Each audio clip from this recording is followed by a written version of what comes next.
வணக்கம் பிரஜின் ப்ரோ. வணக்கம், எப்படி இருக்கீங்க எல்லாரும்? எல்லாரும் நல்லா இருக்கும். நீங்கள் எப்படி இருக்கீங்க? Super, amazing. முகத்தில் ஒரு தெரியல நல்லா இருக்கு. ஸோ வெளியே வந்த பிறகு ரெஸ்பான்ஸ் எப்படி இருக்கு ப்ரோ? வெளியே வந்தப்போ ரொம்ப எக்ஸ்ட்ராடினரியாக இருக்குது. ஆக்சுவலாக எல்லாரும் நான் படம் பண்ணிட்டு இருக்கேன்னு விஷயம் தெரியும். பட் நான் வெளியே வந்த உடனே என்ன சொல்கிறது, அது புதுசாக ஒருத்தவங்க போய் ஒரு ஃபோன் வாங்குவான்ல கடையில் போயிட்டு கொடுத்து ஒரு 5,000 10,000 என் ஃபோன் கொடுத்த மாதிரி குழந்த மாதிரி வாங்கினேன். முதல்ல ஃபோன் ஓப்பன் பண்ணேன், யாருக்கு ஃபோன் பண்ணலான்னு யோசிப்போம்ல. எடுத்தோன்னா இன்ஸ்டாகிராமு இது எல்லாமே டப்புன்னு வெடிக்குது தீபாவளி மாதிரி. பட் ரொம்ப சந்தோஷமாக இருந்துச்சு. கொஞ்சம் ஒரு இது இருந்துச்சு, என்னவா இருக்கும்டா, நம்ம ஒரு விஷயத்துக்காக தான் உள்ளே போகிறோம், என்னவா இருக்கும் இதுக்கப்புறம். After Bigg Boss before Bigg Boss வந்து எக்ஸ்ட்ராடினரியாக இருக்குது ரெஸ்பான்ஸு.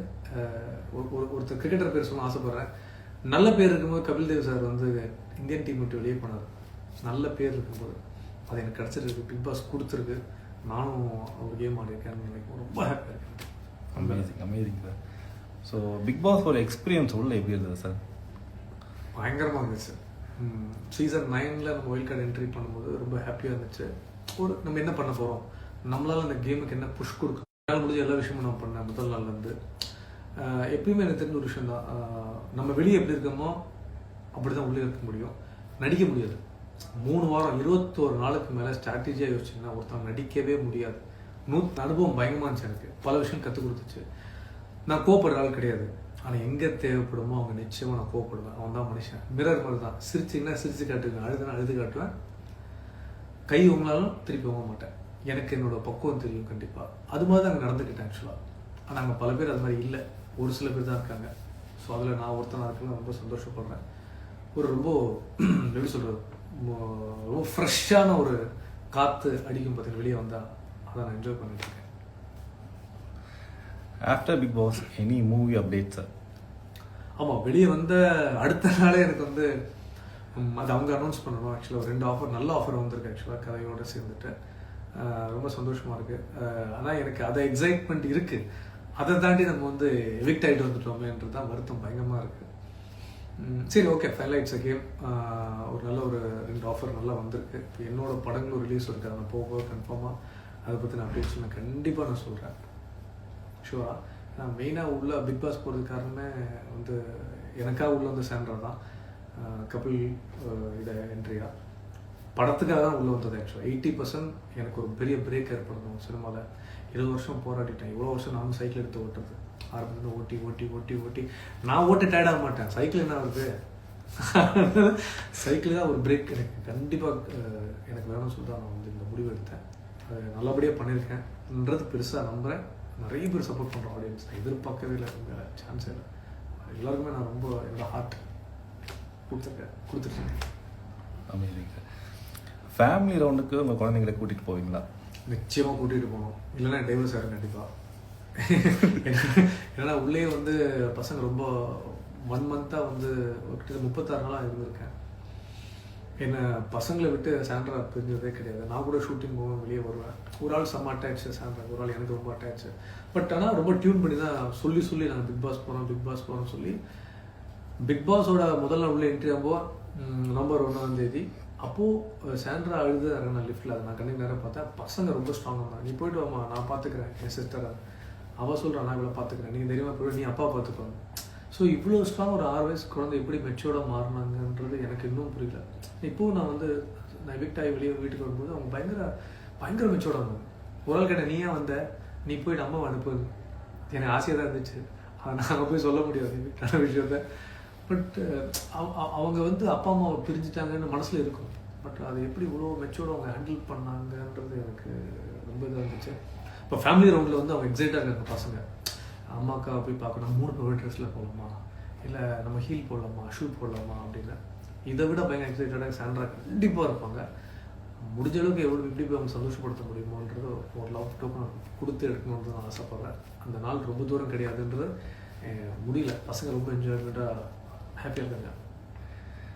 ஸோ இன்னொருத்தர் என்ன கேட்டிருக்காங்கன்னா, நீங்கள் பியர்டு எடுத்ததுக்கப்புறம் உங்கள் கேம் பிளேவே வேறு லெவலில் இருந்தது. நீங்கள் எப்படி என்ன நினைக்கிறீங்க உள்ள?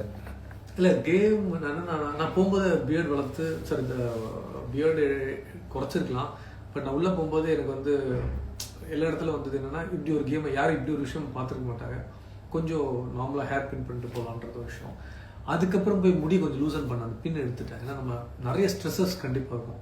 எப்பயும் ஒரு இடத்துல உட்காரும்போது பிக் பாஸ் சார் சொல்லுவார், ஒரு இடத்துல உட்காந்து உங்களோட மைண்ட் வந்து எனர்ஜி ஸ்டாக் பண்ணிக்காதீங்க, பல இடத்துக்கு போய் உட்காருங்க, எனர்ஜி கிடைக்குங்க.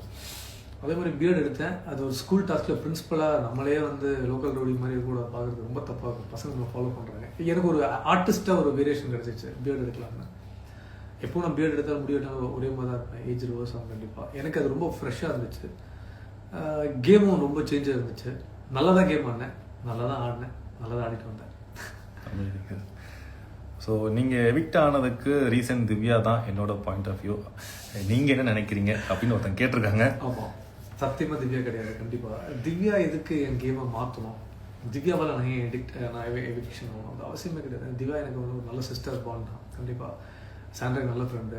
நான் வெல்காட் ரூமில் 4 பேர் என்கிட்ட அமிதம் முன்னாடி தெரியும்.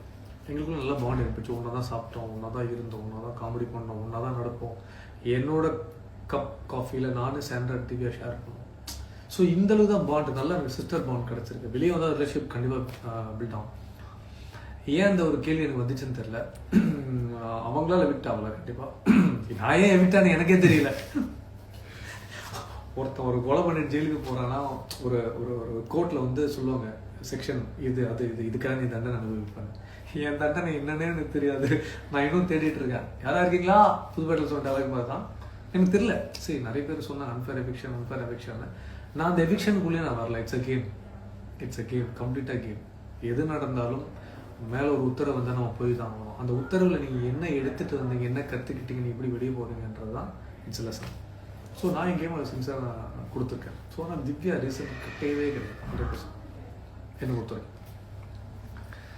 யார் டைட்டில் வின் பண்ணுவாங்கன்னு நினைக்கிறீங்க? நானே பண்ணியிருப்பேன் உள்ளதுன்னா அது பதில் சொல்லியிருப்பேன். பட் யார் பண்ணுவான்றது கணிக்கவே முடியாது. ஏன்னா உள்ளே வந்து ஒருத்தர் ஒரு மார்க்கமாக இருக்காங்க. இப்போ சேஃபாக ஆடுறவங்க கண்டிப்பாக டைட்டில் அடிப்பாங்கன்னு சொல்லவே முடியாது. ஒரு பகுதி நெகட்டிவாக ஒரு ஷேடாக இருந்ததுன்னா மேபி 50 டேஸ்க்கு அப்புறம் பாசிட்டிவாக இருக்கலாம். பாசிட்டிவாக இருந்தால் நெகட்டிவாக மாறலாம். இப்போ வேரியேஷன் ஆகும். ஒரு சுச்சுவேஷன் வரும்போது தான் ஒருத்தரோட மிரர் இமேஜ் வெளியே வந்துட்டே போகும்.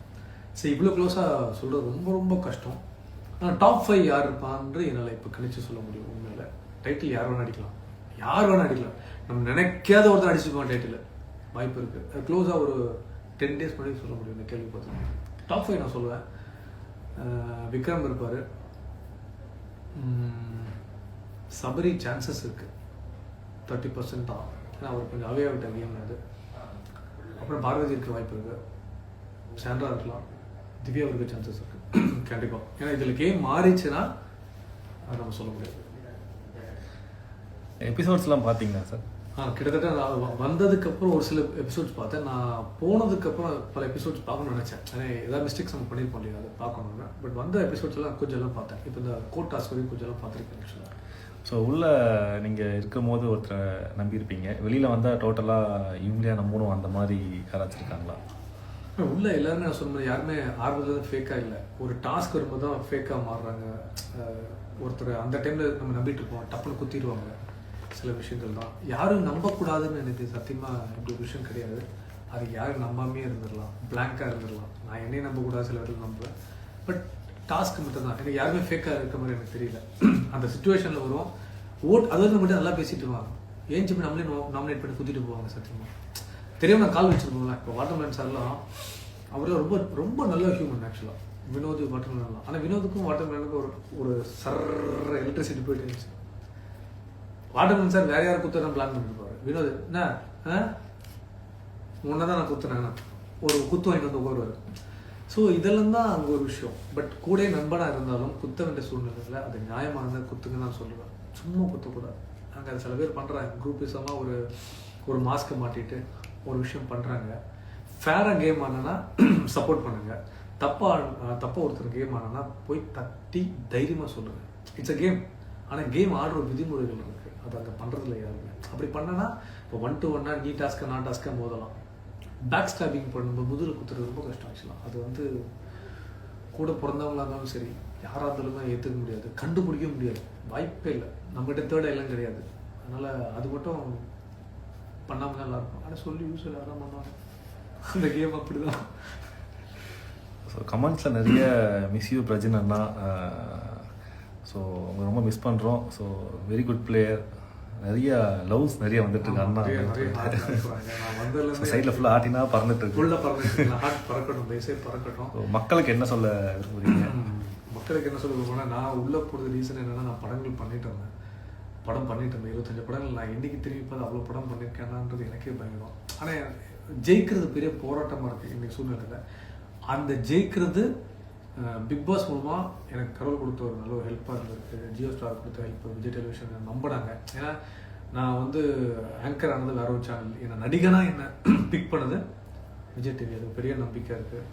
பிரெட் அண்ட் பட்டர் அவங்களே சாப்பிட்ருக்கேன் நான், ரொம்ப நம்பிக்கை. கால் வந்தோன்னா ரொம்ப ஹெல்ப்பாக இருந்துச்சு. இன்றைக்கும் என்னென்னா, ஒரு படத்தை எடுத்து ஒரு படத்தை கொண்டு போய் சேர்க்க பெரும் போராட்டமாக இருக்குது. இன்றைக்கி அதுலேருந்து நான் தப்பிச்சிட்டேன். எனக்கு இது பேர் நல்ல விஷயங்கள் நடக்கும். இவன் உண்மையாக இருக்கான், கரெக்டாக இருக்கான், நல்ல விஷயம் இருக்கும் பண்ணியிருக்கானா, எனக்காக ஒரு ஆடியன்ஸ் கண்டிப்பாக பிக் பாஸ் மூலமாக கிடச்சிருக்கு. அதை நான் ப்ளஸ் ஆக்கியிருக்கேன். நல்ல ஒரு விஷயம் வந்திருக்கேன். பல பேருக்கு நல்ல ஒரு அண்ணனாக இருந்திருக்கேன், தம்பியாக இருக்கேன். இப்படி தான் ஒரு ஹஸ்பண்ட் இருக்கணுன்ற ஒரு விஷயங்கள் மனைவிக்கோ ஒரு எடுத்துக்காட்டாக இருந்திருக்கேன். ஸோ அடுத்தடுத்த கட்டத்துக்கு வந்து நான் பெருசாக நகர்வேன்ற பெரிய விஷயங்கள் இருக்குது. ஏன்னா இது வரைக்கும் வந்து 20 வருடங்கள் நான் இழந்து 20 வருடங்கள் போராட்டம். இனி அந்த 20 வருடத்தை நான் 2 வருஷத்தில் அச்சீவ் பண்ணுவேன்றது எனக்கு பெரிய நம்பிக்கை இருக்குது. ஏன்னா இன்ஸ்டாகிராம் திறந்தாலும் சரி, எது திறந்தாலும் எனக்கு பெரிய நம்பிக்கை இருக்குது. அவ்வளோ ஃபாலோ, அவ்வளோ பேர் ரொம்ப விஷயங்கள் சொல்கிறாங்க.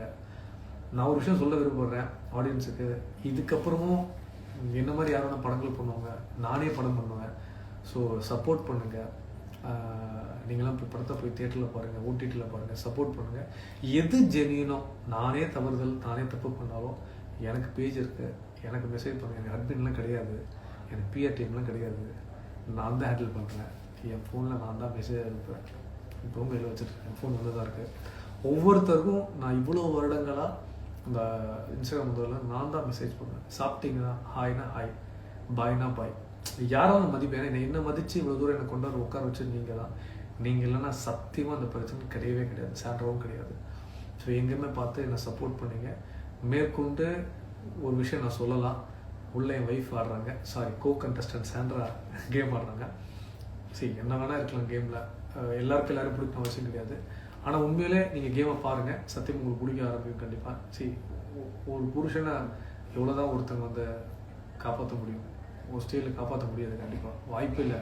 நமக்கு பசிக்குன்னா நம்ம தான் ஆடுறோம் காட்டுக்குள்ளே. நம்ம உயிரோடு இருக்கணும்னா நம்ம தான் வேட்டையாடணும். அந்த வேட்டையை ஆரம்பிச்சிட்டாங்க, ஆடுறாங்க. சப்போர்ட் பண்ணுங்கள். பிடிச்சிருந்தால் சப்போர்ட் பண்ணுங்கள். எல்லோரும் யார் ஆடுனாலும் ஃபேராக ஓட் பண்ணுங்கள். எனக்கு அதுதான் தேவை. மனசார ஓட் பண்ணுங்கள். நல்லா ஆடுறவங்களுக்கு ஓட் பண்ணுங்கள்.